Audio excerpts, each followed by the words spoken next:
Chairman Banks, I'm in the middle of the hearing, so I'm going to be brief, believe it or not. But it's hard to be brief when you're talking about the single most important issue and the single biggest threat to the future of our country. That's my belief. Admiral Mullins responded to the question, what is the greatest national security risk? He said the national debt. Folks, when the American people on both sides of the aisle say Washington's broken, hey, Exhibit A.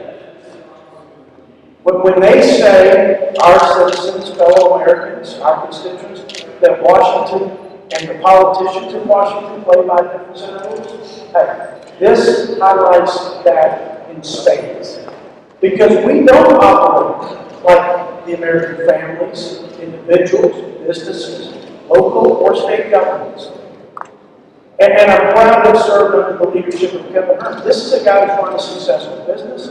He's managed budgets. He's lived responsibly within his means, and that's what every American does, but not their federal government.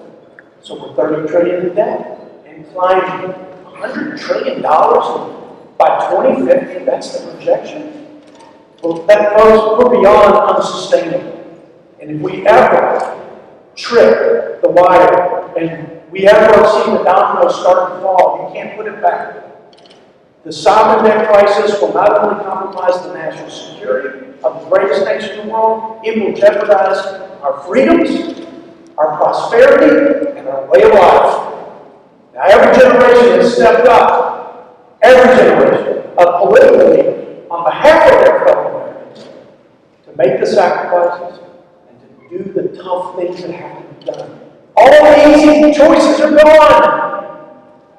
To get to a 5-year balanced budget, reducing deficits, we've got $3 trillion in deficits for just this year. We're not even halfway into it. The easy stuff is done. We've got to make our choices, or we're going to lose our country. That's the bottom line. I could go through the list of things that need to be changed at the fundamental root level that are causing this dysfunction. Like the fact that we don't have to produce a budget, and so we don't. Like we don't have to balance things, so we don't. Like we can use gimmicks to pay for stuff. Like every time we put some control, like a spending cap, we blow the lid, or debt limit, we toss it aside. I've got confidence in these men and women that stand behind me, and I'm proud of the leadership of Kevin Hern and Jim Banks. Here's the real test. When we get the majority in 2 years, and we will get the majority, because the American people aren't buying what is being sold today. When we get the majority, every one of you have to hold us accountable for implementing this. God bless West Texas.